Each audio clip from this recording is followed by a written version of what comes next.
Everyone. How are you guys doing today? I hope your morning session was fun and exciting. Excellent, excellent. I want to thank you guys for your engagement and your enthusiasm so far. You guys have been a great first cohort and it gives us the boost we need, right, to keep going on this journey. I'll be honest, this afternoon is kind of one of the items that I circled on my calendar. I'm really looking forward to this event right here. As I already mentioned to you, young people and education are so important to His Excellency, right? And so I felt like it's so important, we felt it was important as a team to have him interact with a lot of the great young minds that are doing things in the intersection between education and technology, which is all you guys. So with that, I want to say it's my honor and privilege to introduce the immediate past Vice President of the Federal Republic of Nigeria, His Excellency, Professor Oluyemi Oluleke. Thank you.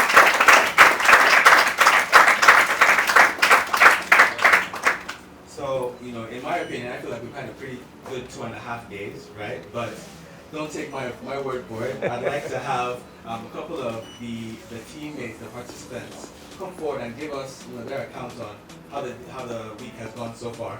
So with that, I'd like to ask Elizabeth and Anthony to come up to the front and give us a little bit about the last few days. Good afternoon, everyone. Good afternoon, sir. Your Excellency, Professor Oluyemi Osinbajo. It is a pleasure to have you with us today and an honor to have you here, sir. Good afternoon to my fellow participants, instructors and facilitators, and the entire team of Future Perspective for the amazing opportunity. I'm Elizabeth Adams Oyarese, the founder of Lincoln Circles Academy and an educator. I am so delighted to be here in Future Perspective and all what we've been doing for ITET training so far. So one of the most amazing things I realized when I joined on the first day of our session was the pluralism class, which we had after the welcome session. It was really beautiful because I could connect that. As a young child, 10-year-old, growing up in GSS2, I had a class teacher who would exclude me from participating in classroom activities. He would never call on me even when I know the answers to questions. And so one day, Mr. Solomon walked into the classroom. Playing with students, he would hold folded paper and act like he was going to throw it to them. And when they least expected it, he would throw and they would dodge. It was fun. I wanted to join. But Mr. Solomon did not call on me. A few minutes in, I heard him say, "Elizabeth, I was so delighted. It was like a breakthrough for me." So I walked out and Mr. Solomon had me to one end of the classroom, while I was at the other end of the classroom, and Mr. Solomon pretended to throw paper to me. I couldn't see because of my low vision, so I decided to just dodge and play along. I noticed he was laughing, and when I walked back to him, I realized he held no folded paper. Then he said to me, "Elizabeth, you are worse than a blind man." That day I came to the resolve to be an educator because I believed no child had to go through what I had gone through as a person. And I believe that in my educational journey I would be able to. But that 10-year-old Elizabeth forgot that only her could not be in every classroom at every time.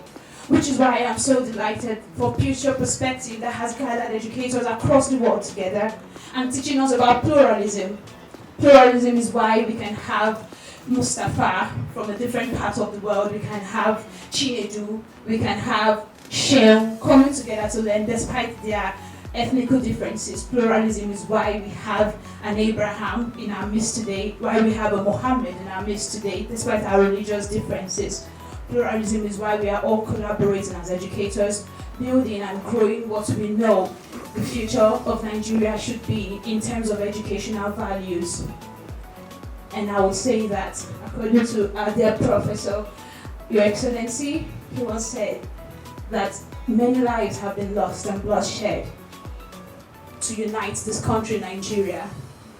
And it would be a waste for all of us of this young generation, men and women, to come together and toy with that sacrifice. So I thank Future Perspective for this amazing journey so far. I thank these facilitators and my participants for everything we have done together. Thank you very much, sir, and all of the partners. Thank you.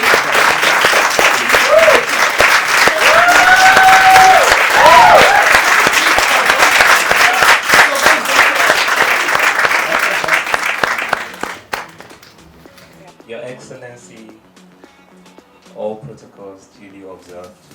My fellow participants, the organizers of the members and staff of Future Perspective,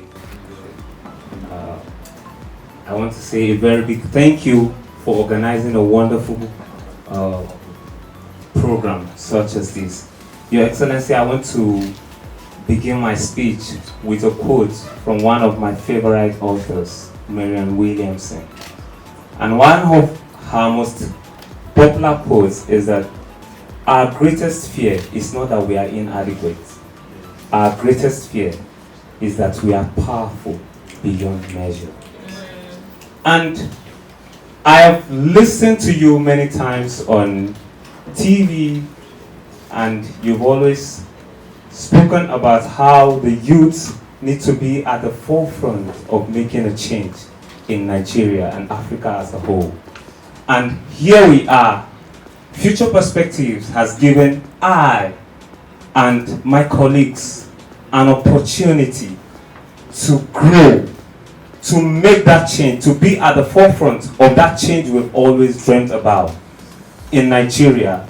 Because I believe, as a young innovator, that the future of Africa is in the hands of the youth.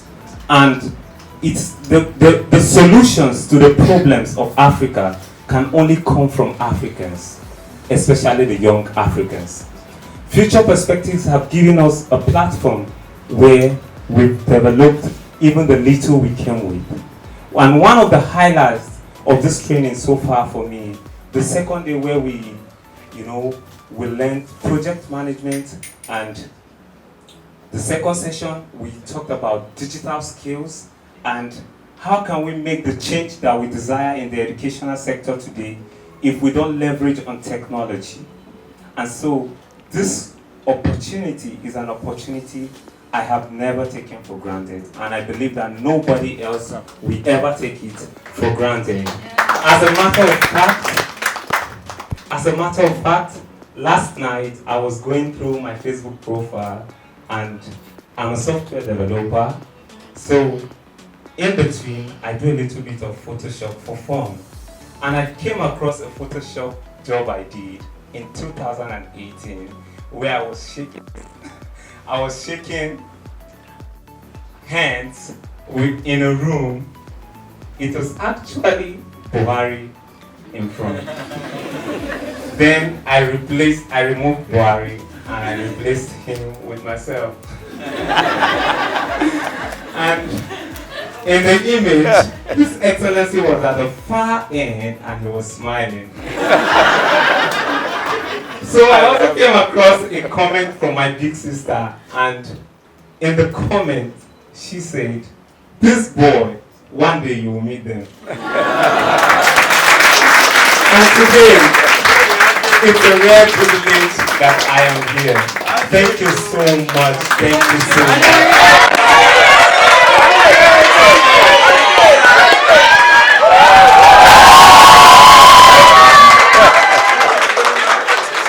All right. Well, that's done. Right. So. Right. Good one. Well done.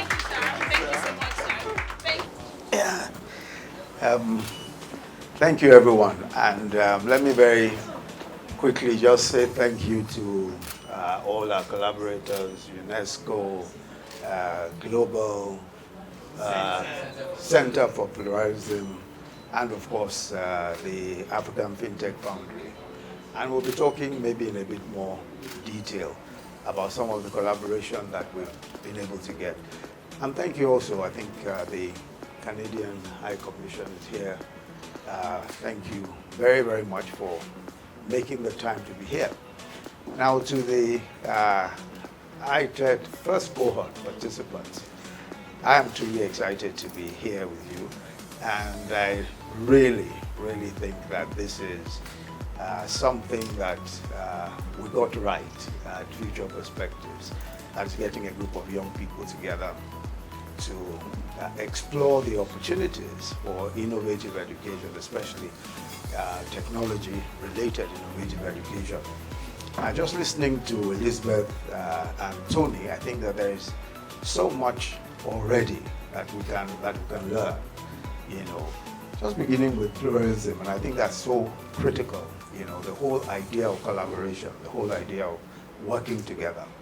You know, one of the big advantages of a country such as ours is just that we have such a great variety of perspectives, a great variety of individual talent, individual predispositions that could just help us to be a much better society and a much more educated society, because just learning about people itself is big.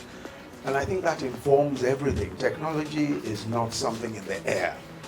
It is based on our consciousness of people and their needs and their wants. We are reacting, technology, education and all of that reacts to people's needs, their wants, their desires, where they intend to go. So technology is not just something in the air. And I think that it helps a great deal that there's some emphasis on pluralism, as Elizabeth just pointed out. And of course, Tony and his photoshopping. You see, the problem, of course, with photoshopping is that when you now put the real thing there, nobody's sure. Nobody's sure now whether it is another photoshopped thing. You know. But having said so, I think that this program in particular is a very important one. We've talked about this a great deal. Of course, Yemi and Abi, who have been at the forefront of promoting this and at the forefront of working through it, developing the curriculum and all of that, you know, are possibly the best people to tell us exactly how they've conceived this.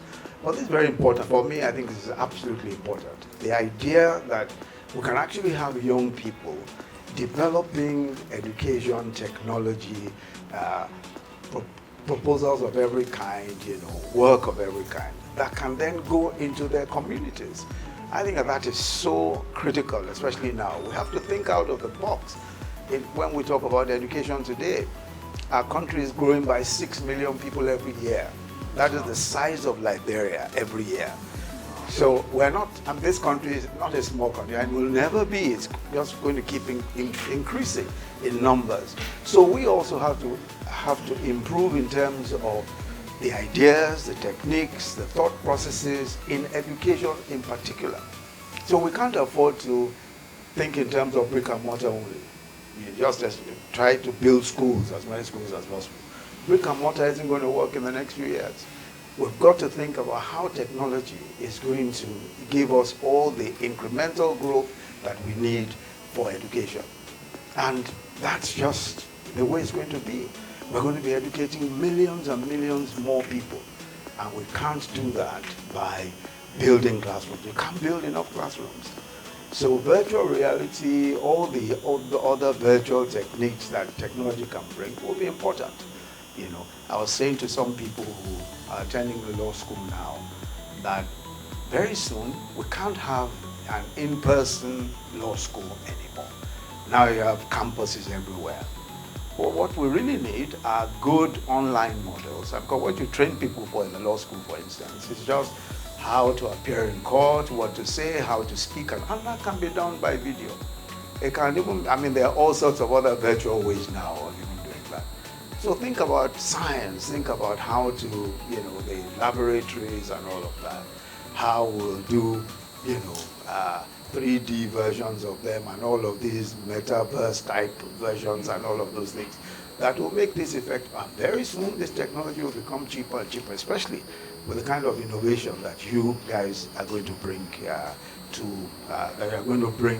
to all of what we're doing. So I think you have an important responsibility, each and every one of you. You have a very, very important responsibility. because the breakthroughs that your technology, sort of thing that you're doing, will, and I'm sure that there'll be loads of breakthroughs, may make the difference between what we're doing today and what we should be doing in the future and how effective we'll be in the future.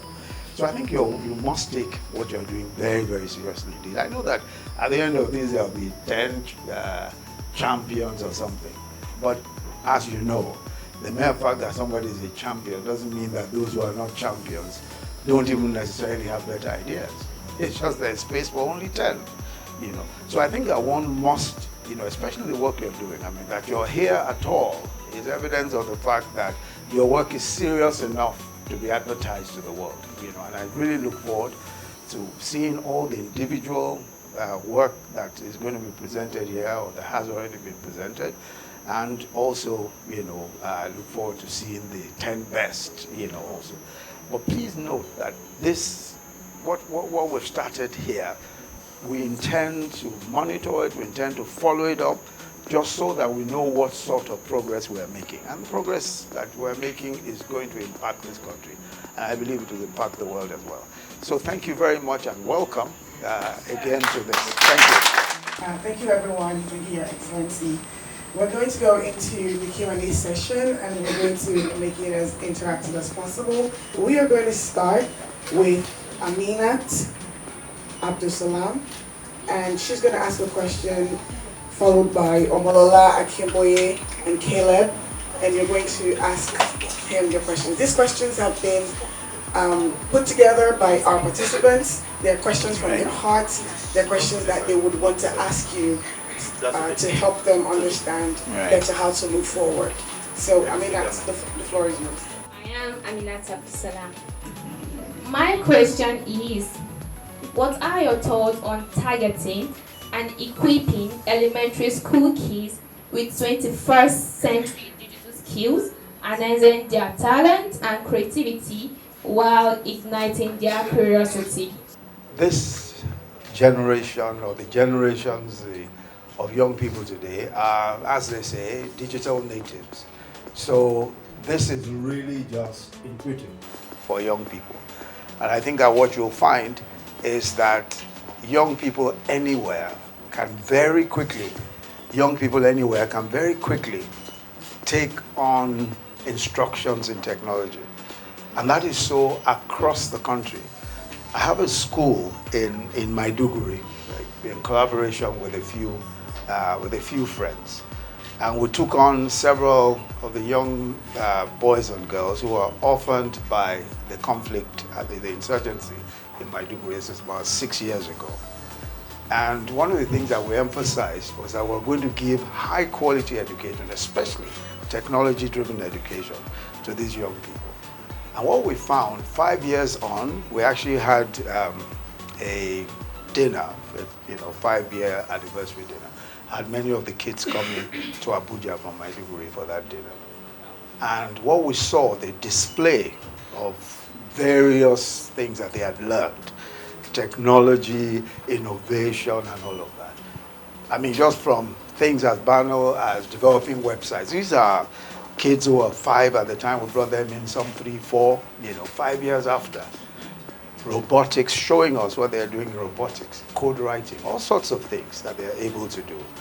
So it's very evident to me that we absolutely have no choice but to take advantage of the fact that young people, especially children, just naturally take onto technology. I mean, they don't have a problem. If you give a 2-year-old, 3-year-old your phone these days, I don't know how they figure it out, but they figure it out. And you can give a professor like me the same device, and I'm fumbling around it for hours. So there is something to be said for engaging children early, because clearly, this is intuitive for children. So I'm in full agreement. I'm in full support. I'm in that of the sort of work that you're doing with children. I'm Akimboye Omolola. I'm the innovator and team head of Lola Pedagogical Foundation. So this is my question, Your Excellency. What is the government doing to improve on the curriculums in schools, such that it conforms to the 21st century inclusive teaching and learning methodologies to include lifelong learning and health tech? Thank you. First, I'm no longer in government, so I cannot speak. I cannot speak for government. But let me say, though, that many do not understand that basic education, primary education, and secondary education is actually the business of state governments and not the federal government, right? So that's what the Constitution prescribes, and that's how it works. So many times when people ask the federal government, so why do you have 10.3 million children out of school? The federal government's response really ought to be that we have only 100 secondary schools, we have no primary schools. Federal government has no primary schools. It has about 100 across the country, odd secondary schools called unity schools. Every other primary or secondary school is actually owned by the state or private people within the state. And that's the nature of a federation. That's how federations work, where you have individual states and all of that. Now, what the federal government can do and what it tries to do is to prescribe standards as much as possible. So the prescription of standards, just saying, this is what we think you ought to do in terms of standards. And to a very good extent, there's been a lot of work that's been done on STEM education. But in the case of the federal government of Nigeria, we describe it as STEAM, including the arts. So then it comes STEAM as opposed to STEM. So there's a curriculum that's been developed, which has a lot of, the components of what you would expect of 21st century type education. Digital technology, of course, is an important part of it. The general STEAM education is a most important part of it. Critical thinking is a very important aspect of it, how to work, collaboration and all of that. Unfortunately, the rate of adoption of the curriculum has not been very fast. The uptake has not been fast at all. Because again, it depends on individual states, individual communities and all that. So the uptake hasn't been very fast. And the other thing is that we also as federal government needed to have continued to upgrade the curriculum. That has been extremely slow. And that's just the nature of bureaucracy. It's very, very slow. So there's so many new things that are going on in education across the world. So many new things that are even being developed locally that haven't been incorporated into our thinking through a curriculum and developing the curriculum. And I suspect that what we'll eventually find is that whatever it is that governments are doing in terms of shaping a curriculum will be overtaken by innovation, will be overtaken by the work that individuals like yourselves are doing. So we are always going to find that the government will be on the back foot and government will have to keep playing catch up because there's just no way that just in terms of innovation, just in terms of thinking, you can go as fast as the minds of people are working. So for me, I think a lot of thinking out of the box is what we're going to find in educating people in Nigeria as time goes on. We're going to find that a lot of this is decentralized and that there are so many different ways by which we're going to be trying to achieve the same thing.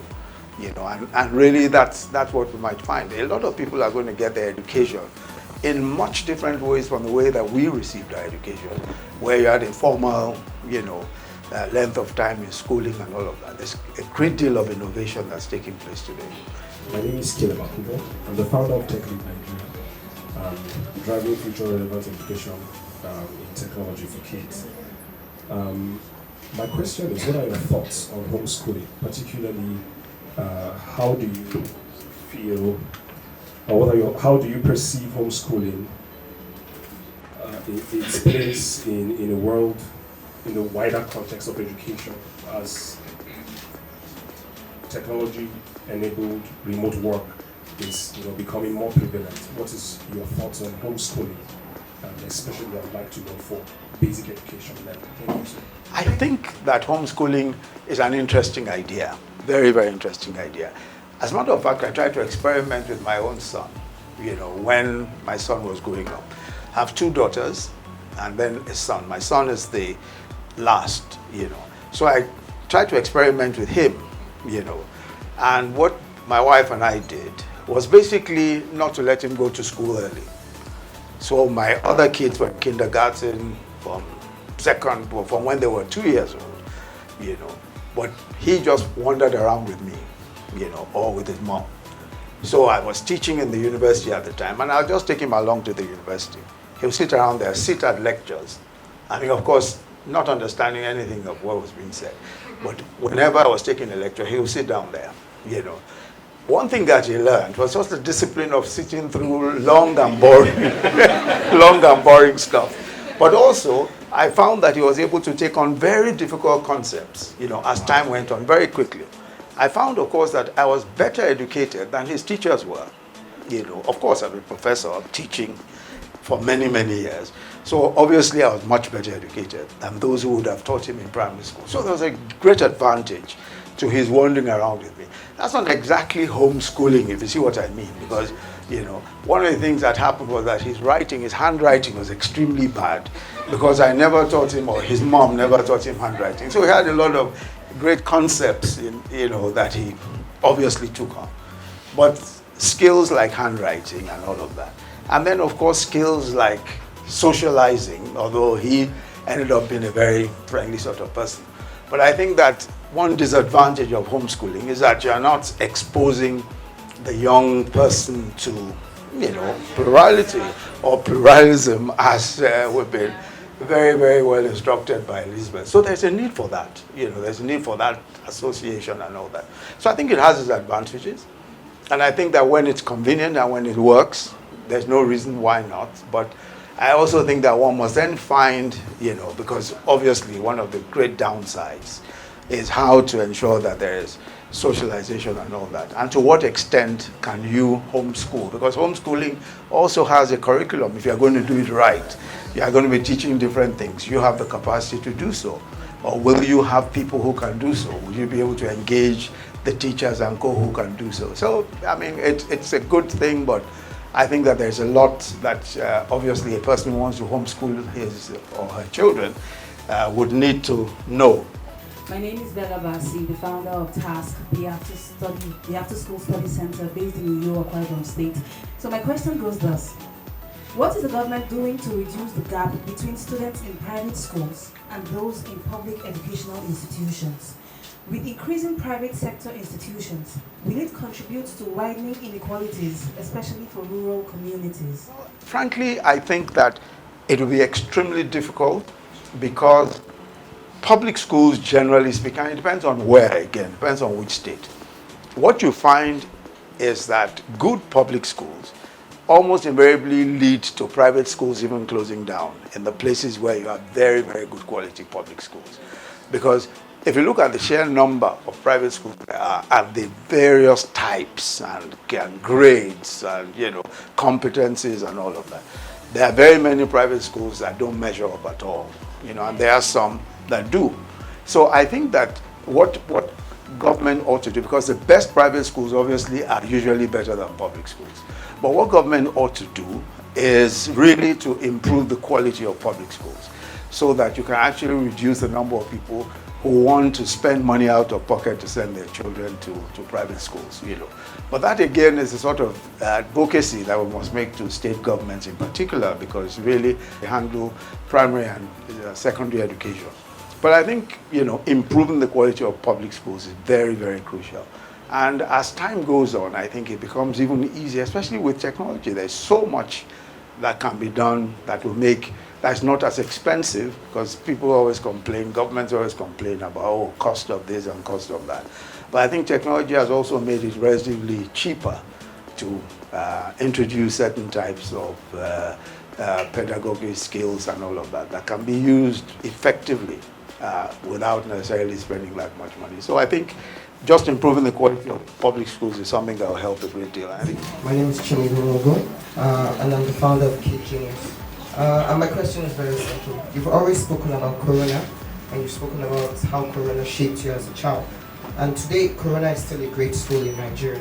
So very few schools have been able to keep up with standards such as Corona. So for us here as EdTech innovators, what would be your advice and suggestion for us to be able to create an EdTech organization or company that will last for generations like Corona? An important thing to always bear in mind is that anything that will last must be based on values, strong values, anything that will last. So whether it's a school or a tech company, it must be based on strong values and the right sort of motivation. Why are you doing this? If something you're doing is purely for money, then it may not last. And the reason, by comparison with the Corona School is a trust, is not a for-profit, is for a not-for-profit. So years and years and years of people who have dedicated their lives to teaching young people, to educating young people. So that's been the set of values upon which Corona School's progress has been based, which I believe is why it has lasted so long. And I think that we must also, and which is why what you're doing is extremely important, because if this were just based on searching for just making money, I'm not so sure that you would even be here today. And there's a passion that comes with doing things that will last. There's a certain level of commitment such that you wake up in the morning, you're excited about doing it.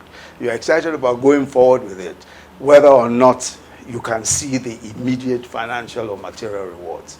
So I think that that's an important thing that one has to bear in mind. If you are motivated purely by how you can make a quick buck from this thing, then it's not likely to last, But if you are motivated by much higher values, how can I impact the world? How can I make a real difference, How can I, why is this technology so important that I want to, and the commercial aspect of it is very important because obviously you need to think about that. But it mustn't be your primary motivating factor. Otherwise, you might find that you're unable to, once you see that it isn't bringing in immediate rewards, and most likely it won't bring in immediate rewards anyway. You'll find yourself going on to other things, or selling ice cream or bananas instead of technology. Thank you.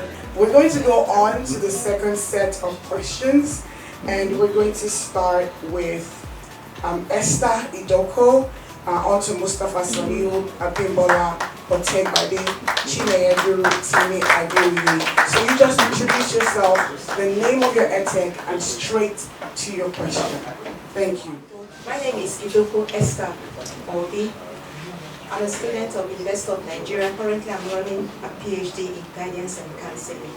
My innovation name is Prioritize Counseling Service Centers using EdTech. Okay, Your Excellency, my question goes thus. What can be done to reduce out of school in Nigeria? Out of school children. Out of school in Nigeria. Then, sir, do you feel that the way we are educating children fully prepares them for the needs of the 21st century? What more can be done, sir? Again, this comes back to the role of government in particular. And just as I've said, the focus of reduction of the numbers of out-of-school children must be on the work that states do. There is a breakdown of states and the number of out-of-school children that each state has. And of course, out-of-school children is measured usually by the number of those who do not go to primary school or who drop out of primary school. So in some of the work that I did as Vice President of Nigeria, I was chairman of the National Economic Council, which is a monthly meeting of the state governors.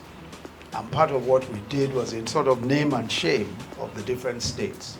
So very frequently we'll publish the number of states that have a certain number of out-of-school children. And there are many states that have over 500,000 children who are out of school. Now, part of what we've tried to do at the time was to introduce some incentives.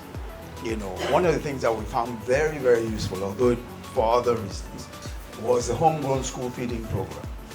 When we introduced the homegrown school feeding program, that is lunch every day for children in public schools, especially those from primary 1 to 3.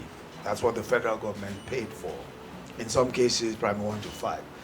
But for those, once that was introduced, enrollment actually went up by 40%. So several states were able to benefit from that, but that was again a federal government initiative. And one of the other things that we try to emphasize also to the states and to support states that were prepared to do more for bringing bringing children to school, especially girls, because there were several states that did not encourage education of girls at all, And if you don't encourage education of girls, obviously the downsides are many. It means the girls get married too early. It means that population growth begins to outstrip the rate of our own development, or our GDP. So generally speaking, we try to use a lot of the policies to address other issues as well. So one of the critical things to do with, and this is from the perspective of government, is to ensure that state governments are paying attention to the number of out-of-school children. As a matter of fact, at a point, there were some states that were actually falling back, states that had very high percentages of children in school, several of them falling back, especially some states in the southwest at the time. And so we had to find out what exactly was, and some in the southeast. So we had to find out what exactly was going on and work with the state governments and all that.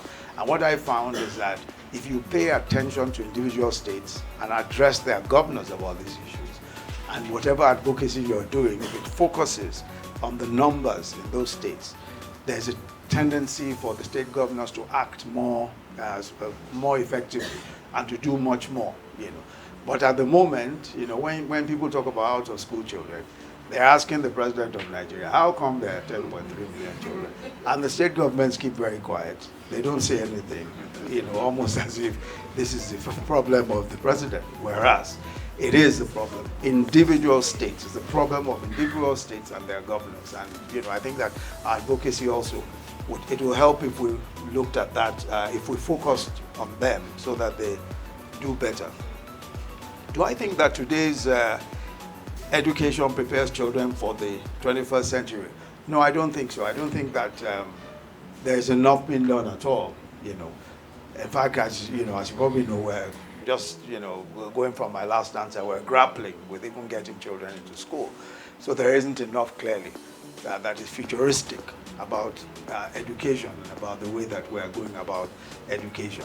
But we obviously have no choice. We must be thinking of how to prepare people for the 21st century. It's a completely new world, it's a completely new dimensions that we're going to be seeing in the next few years. And every year you even see that there is a difference in practically everything that is going on. So this is certainly something that needs to be taken very seriously. But as I've said, development of curriculum or curricula is thinking along those lines, but we need to do a lot more. The acceptance of those curricula by state governments, by local governments, etc., is also very crucial. But there's no question in my mind that we're not doing enough in terms of preparing young people for the 21st century. But this is an ongoing task, and this is something that I think we absolutely must focus on. Good afternoon, sir, Your Excellency. My name is Mustafa Saliu. I'm co-founder of Organised, a technology that is designed for teaching, learning, and research in organic chemistry in tertiary institutions. Because organic chemistry has a long history of bad reputation among students of chemistry, pharmacy, and medical students. So our technology is designed to aid the teaching and learning of organic chemistry. So I have two questions for you this afternoon, sir. But before I go into my question, I would like you to put a base to the question. According to Joint Harris, as published by Guardians 2019, energy use in digital consumption is said to have a bigger impact on global warming than the entire aviation industry. So my question, number one, is how can Nigeria and other large populations advance their economy without jeopardizing the planet? Secondly, in what way can Nigeria minimize the benefit of its higher youth population? Thank you. Mustafa Saliu had an interesting question about the energy and digital consumption, and how the energy that is consumed by digital use alone or digital technology far outweighs what the airlines consume in terms of, or emit in terms of the dangerous emissions and all that. I think the comparison, though, is a bit, comparison is a bit one-sided. First of all, how many planes are there, you know? I mean, the airline industry is not a particularly large industry compared to the use of digital technology, which obviously is a much more, I mean, this is on an individual basis. Everybody in this room uses digital technology in one way or the other, you know, and then, you know, mobile telephony is digital technology. Mobile telephony has deep penetration in many countries of the world, even the least developed countries of the world. So really, it's not a very, I don't think it's a very good comparison, you know. But the truth anyway is that digital technology does consume energy, and it also depends on what we're doing with energy, right? So there's a lot of concentration now, and we won't have enough time to talk about that, about the use of renewable energy, you know, and how we can reduce the use of fossil fuel-driven energy, you know. And this is really at the heart of some of the work that we're doing in climate action. So we're saying that, especially for countries such as ours, where we have, or in the African continent, where we have 60% of the renewable energy potential of the entire world, there's no reason at all why we should not focus on the use of renewable energy for all our electricity needs and even for industrial use. And there's a lot of work that's been done on this, a lot of very, very great work that's been done on this. So I think that the future is one where we're using less and less fossil fuel-driven energy, and we're using more and more renewable energy. In any event, that's the only way by which we can avoid the catastrophe of the climate disaster. And I think that from the work that I have seen, from a lot of the work that is currently being done, it's entirely possible. And we may not, especially here in Africa, there's something which we've been developing called climate positive growth, which really looks at how Africa using renewable energy, not just for purposes of industry, for practically everything, or for most things, can be the first green industrial society in the world. And I think that that is possible. It's a vision that, in my view, if we pursue diligently, we can achieve. And this is something that I think will answer the questions around, you know, consumption of electricity by the use of digital technology, especially fossil fuel-driven energy consumption. I think there was also a question of how do you make use of the youth bulge, the number of young people that there are. As a matter of fact, one of the components of what I describe as climate positive growth is really the fact that we have the youngest and fastest growing workforce in the world. And when I say we are talking of Africa, the African continent, of course, Nigeria is the biggest part of that particular demography. So I think that we do not have a choice but to use this very important resource. As a matter of fact, that is the most important resource that we have, you know, the number of young people that we have. And every plan and every one of our projections takes that into account, or must take that into account. So when we say, for example, that we're going to use renewable energy as a revolutionary challenge to the whole climate change or energy transition journey, it depends almost entirely on the fact that we have a large number of young people who can be deployed to, you know, for various things that need to be done. I mean, a lot of what we'll be doing. Just look at manufacture of solar panels, you know, manufacture of the different components of wind energy, and so many different things.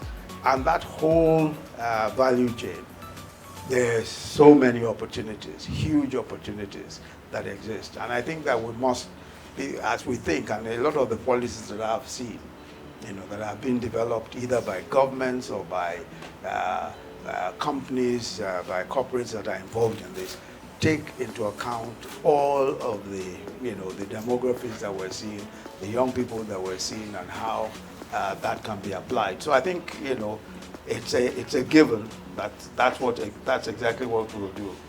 Your Excellency, sir, I express my gratitude for this valuable opportunity. My name is Abimbola Otebadi, and I'm an IT professional. And after the pandemic, I founded Bookmoth, an edtech social enterprise. This is my question. Given the intersection of your passion for edtech and climate change, how can Nigeria strategically leverage educational technology to promote environmental literacy and sustainable practices among students while fostering a generation that is conscious of and actively can address climate challenges? Thank you. It's okay. Sort of interface between edtech and climate change, and how young people can be instructed in using edtech and climate change, I believe, for their own progress and progress of their societies. Now, first, I think that climate change education is crucial, especially because it will define the future for us in every possible way. There's nothing that will not be affected by climate change. Absolutely nothing. It will affect the way that what we eat, how we grow what we eat, what we wear, how we manufacture. Practically everything is going to be touched or affected by climate change.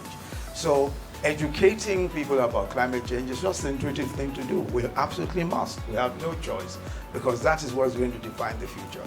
Practically everything that we're seeing today will change one way or the other.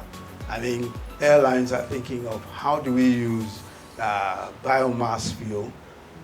How do we, industries are thinking, how do we use hydrogen? Just last week, we were with a major cement manufacturer, and there's talk about how to use hydrogen to manufacture what will then become green cement. I mean, cement that does not use fossil fuels to drive growth. We're also talking to a major agricultural company, and they're already using a lot of renewable energy in processing their agricultural products. Their rice processing plants, for example, are using biomass. Some are using solar. So there's a lot going on now, and that's what's going to define the future. Practically everything will be affected one way or the other. So I think that that's just the intuitive thing to do. As a matter of fact, whether we like it or not, we're going to end up exactly doing so.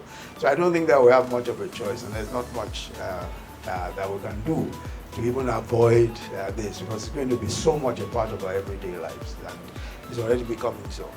My name is Chine, and my innovation is Ezibu. So my question is this: how can we integrate policies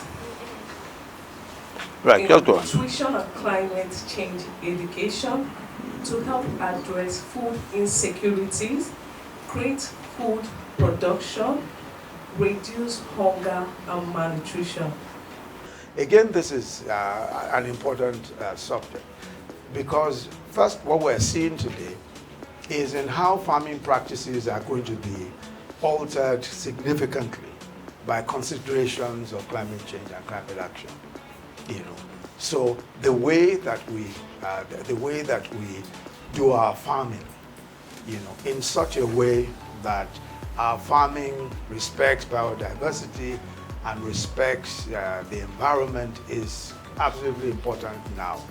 So there are very many things that are going on. Even just deforestation for purposes of farming has its own big implications for climate change and then for what happens in the next few years.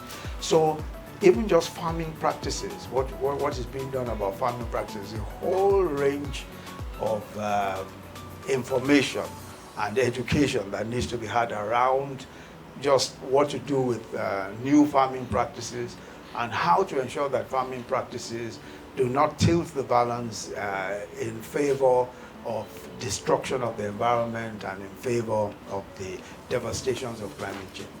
And we're already seeing that with deforestation and all that, and what is going on. Now, for instance, if you look at the Lake Chad area, which used to be a very major source of irrigation for millions of people around that area. Lake Chad used to be about 35,000 square kilometers of water. Now it's reduced to under 1,500 square kilometers of water. It's literally just dried up. I can imagine the implications for all of those around that area. So there's so much that we need to do, just in terms of ensuring that we're able to maintain a balance, especially for those of us who are in a part of the world where we're growing, as I said earlier, 6 million persons every single year. I mean, we certainly have a lot to do in that respect. So, and that's going to affect everything. I mean, whatever it is, if we're not able to be sustainable in food production, clearly nutrition will suffer. Even now, nutrition is a major problem, and so many young people, the statistics are staggering. If you look at the number of young people whose physical development is stunted, mental development is stunted on account of problems with nutrition and all that. So we can't afford a situation where we don't think in terms of the relationship between climate change and nutrition. And if we don't pay attention to it, things just get steadily worse. So I think it's important in terms of government policy. And I'm happy to see that the federal government has been developing policies, especially climate-friendly policies around agriculture, and trying to teach this by extension farming to farmers and all that. But obviously this needs to be a much more aggressive process, just so that people learn a lot faster. And I hope that some of the work that you will be doing also will address some of those kinds of issues.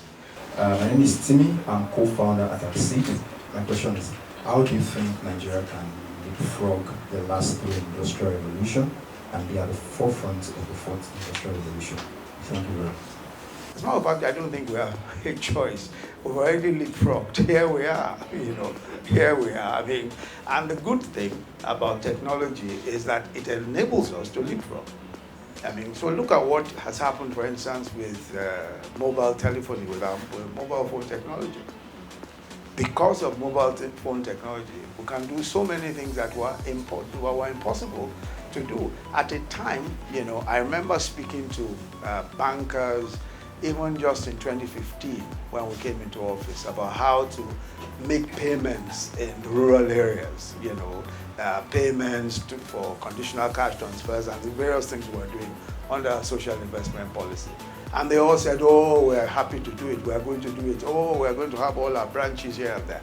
Of course, it turned out to be impossible, because they couldn't have their branches in every one of those rural areas. So we had to fall back on the increasing use of fintech and several people who were using digital-based technology to reach large numbers of people. So when we did trader money and those kinds of things, a young man called Uzoma actually developed what is now called the Growth Platform. The Growth Platform is actually a technology-based platform that helps first to recruit informal traders, market people and all that. Takes their, where they are, geolocates where they are, takes their photograph and everything. We have all that detail, and then we can get all their bio details and all that. We can contact them directly, lend them money, and the sort of thing that you are doing also is driven by technology. The payment of school fees and all that. Completely driven by technology. So we can't even, I don't even think that we have a choice. We're already in this 4th industrial revolution, and I think that the good thing is that it doesn't take too much infrastructure to be able to do so. I mean, so mobile telephone, at some point we had 400,000, what do they call them, fixed line telephones. Now we have 100 million or so, because you don't have to go and get a box and get all your, wires here and there, So I think technology just enables you to get into this 4th industrial revolution, without too much stress. So I think that's, yeah. Is that? Thank you very much. Thank you so much, Your Excellency. We're going to move on to the final segment of this. And this segment is more about having our participants connect with you on a personal level. We know that an individual is not just about the work that they do, they're also made up of different things like family or your values and all of those things that have shaped you to become who you are today. So the first question is, so when you were in your 20s, what is the one thing that you would look back and you wish you had done better? Okay. Your second question would be 15 years ago. So this is basically reflections. Right. 15 years ago, what would have been done differently if you had access to the same knowledge and influence that you have today? So we're all gaining knowledge, we're young people. If you were in our shoes, what are the things that you would have done differently so that we can take that into action as well? And finally, given your multifaceted role as a professor, a lawyer, a former vice president, how have you managed to balance your responsibilities and your commitments while staying engaged with development in education and technology? So more like a balance between home, family, work, responsibilities, passion. How have you been able to put all of those things together to become Professor Oluyemi Osinbajo that we all admire today? Okay. All right, so I can. All right. Thank you very much. No, that's okay. First, let me. The one thing I hoped I would have done better, if I could relive my life and go back to my 20s. The one thing is that I would have traveled more within Nigeria. That's one thing I certainly would have preferred to do much, much better. I would have traveled more within Nigeria, traveled more, gone to more places within this country. So I went around Nigeria, when I was much, much older. I found that a lot of the experiences, a lot of the people I met, a lot of the sorts of just generally my perception about the country, would have been much, much better informed if I had done a lot more traveling within the country when I was 20 years old. Of course, I did a bit of traveling, but not much at all. Certainly not what I would have liked to do. So that's the one thing, if there's one thing that I would like to do differently. Okay, so 15 years ago, what would I have done differently with the knowledge and influence I have today? That's a very interesting way of putting it. Well, the truth is that, so if I was to go back 15 years, I certainly would have been involved. Well, 15 years ago, I was involved in public service. I was Attorney General in Lagos, about that time, But what I would have done a lot more is that I would have been more involved in politics. I would have been more involved, directly involved in politics. I think that, politics has a huge overarching importance in the lives of people, especially in the developing world. And I think that leaving politics to just about anybody who's, is a very, very harmful thing indeed, And one of the things I think young people should do is really to get as much as possible involved in politics at whatever level, and not necessarily elective politics, but being involved in, in governance and politics and thinking through those things in your communities. If I had to do that again, if you see what I mean, and with the knowledge and influence I have, I certainly would do more, spend more time also in politics, and also maybe just local politics, what's going on locally, what can we do to change things, even in our local government, what can we do to change things? And it's incredible how much power and influence people have if they just pay attention to their locality alone, just their communities alone. Sometimes, I'm amazed at the quality of individuals that rise to high levels in the politics of our country. Somebody just shows up and says, I'm the representative of women. And I ask myself, look at all the brilliant women that are here. And then you just find somebody who says that, this person has no reason why they should be. But they represent everybody. Same as young people. Somebody just, I'm the youth. And look at all you guys here who are brilliant, doing brilliant things. And this fellow who has done absolutely nothing says, hey, I'm the representative of all young people, you know. And I think the reason why we have to pay attention to some of this stuff, you know, is that you must, you know, if you are influential in your localities, then you truly represent the young people. Of course, there are many young people who are in politics, several who are in politics who are also very accomplished. That's true. But then there are just not that many. You know? So I think that's something that I would have liked to do differently. So then the balance between home, work, and, you know, all the various things that I do. Frankly, I don't think I've done that very well. You know, so I'm not sure I have much advice to offer in that respect. I don't think I've done that very well. I think that by and large, you know, something suffers, you know, when you're doing some other thing, when you pour yourself and heart into something. I doubt whether I certainly wasn't able to achieve any kind of very great balance that I can tell you about and offer as honest advice about how to do this, you know. What I found was that I was able to, you know, so working in the public service almost always meant that you are constantly engaged, you know, and that there was almost very little time. So whatever time I had, especially for family, I simply just spent whatever time I had. And then, of course, we had holidays during the course of the year and all of that. But there's no, I don't think I struck the ideal balance, you know. I'm not so sure how to. So maybe you need to ask someone who's done who is much more balanced, you know. And one of the things I've always said is that if you are going to get married, it's good to get married to someone who at least can watch your back, who has your back, you know. And my wife had my back and still has my back.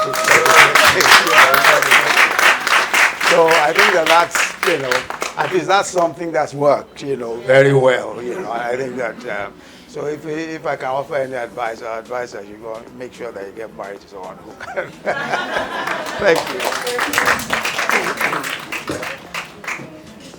Wow, I think that was a great session. Would everyone give us a round of applause? Thank you. I just wanted to, on behalf of the whole team here, express gratitude for you making time out of your schedule. As not everyone might know this, you know, you were just recently got back from Namibia last night. You had a UNDP engagement, and so, you know, but it was very important to you to be here and be a part of this. So very, very appreciative of the fact that you modified your schedule to be here. So everyone, please give a round of applause.